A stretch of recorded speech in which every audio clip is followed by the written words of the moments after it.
தமிழ்நாடுன்னு நாங்க தான் பேர் கொண்டு வந்தோம். யார் சொல்றது? திமுக. அண்ணா தான் தமிழ்நாடுன்னு பேர் வச்சாரு.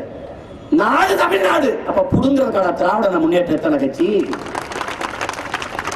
நாடு தமிழ்நாடு தான். தமிழர் முன்னேற்ற கழகம், தமிழர் விடுதலை கழகம், அனைத்து இந்திய தமிழர் விடுதலை கழகம் அப்படிதான் இருக்கணும். முன்னேற்ற அப்படிதான் இருக்கணும். அப்புறம் திராவிடர் முன்னேற்றம் வருது. தமிழ்நாடு தமிழருக்கு என்ற முழக்கத்தை நாங்க தான் முன் வச்சோம். தமிழ்நாடு தமிழருக்கு, அது ஆளுற உரிமை எல்லாருக்கே, அது ஆளுகிற உரிமையும் அவருக்கே தானே. தமிழ்நாடு தமிழருக்கு, நாடு தமிழ்நாடு. ஏன் தமிழனுக்கு ஒரு கட்சி இல்ல, குச்சி இல்ல, ஒரு கொடி இல்ல, ஒண்ணும் இல்ல?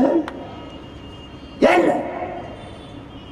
திராவிட முன்னேற்ற கழகம் கட்சிக்கு பேரு, பட்டா தமிழ் இன தலைவர். ஏன் திராவிட இன தலைவர் போட்டுக்கிறீங்களே நாளையில இருந்து? மறுமலர்ச்சி திராவிட முன்னேற்ற கழகம் தமிழ் இன தலைவர் பட்டம், திராவிடர் கழகம் தமிழர் தலைவர் பட்டம். அது எப்படி?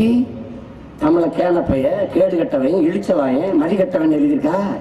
எத்தனை நூற்றாண்டுக்கு மாற்ற போறீங்க?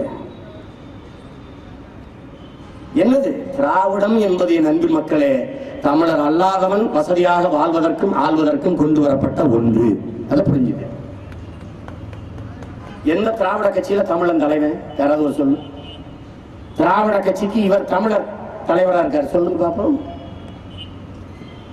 அப்புறம் எப்படி நான் சாகும்போது உனக்கு சதை துடிக்கும், உனக்கு கோபம் வரும், உனக்கு கண்ணீர் வரும், உனக்கு வேதனை வரும்? எப்படி வரும்? ஒரு முடிவெடுத்தோம், இனி யாவரையும் நம்பி பயன் இல்லை. அப்ப என்ன வழி? எனக்கு சோறை நான் தானே எடுத்து சாப்பிடுறேன், எனக்கு மூச்சை நான் தானே சுவாசிக்கிறேன். எனக்கு பதிலாக நீ சோறு சாப்பிட்டே வயிறு நிறைய போதா, பசி அடங்க போதா? என் மூச்சு காற்றை நீ சுவாசிச்சு நான் உயிர் வாழ முடியுமா? எனவே ஒரு முடிவு, எனது சுவாசத்தை நானே, எனது மூச்சு காற்றை நானே சுவாசிப்பது போல எனது உரிமையை, எனது விடுதலையை நானே போராடி பெறுவது, எனக்கான அரசியலை நானே தீர்மானிப்பது. இனி எவரையும் நம்பி பயனில்லை என்ற முடிவுக்கு வந்துதான் உங்கள் பிள்ளைகள், நாங்கள் இந்துக்கள் அல்ல, இஸ்லாமியர்கள் அல்ல, கிறிஸ்தவர்கள் அல்ல, இதெல்லாம் இறை வழிபாட்டிற்காக நாங்கள் ஏற்றிருக்கிற மார்க்கங்களும் மதங்களும் தான்.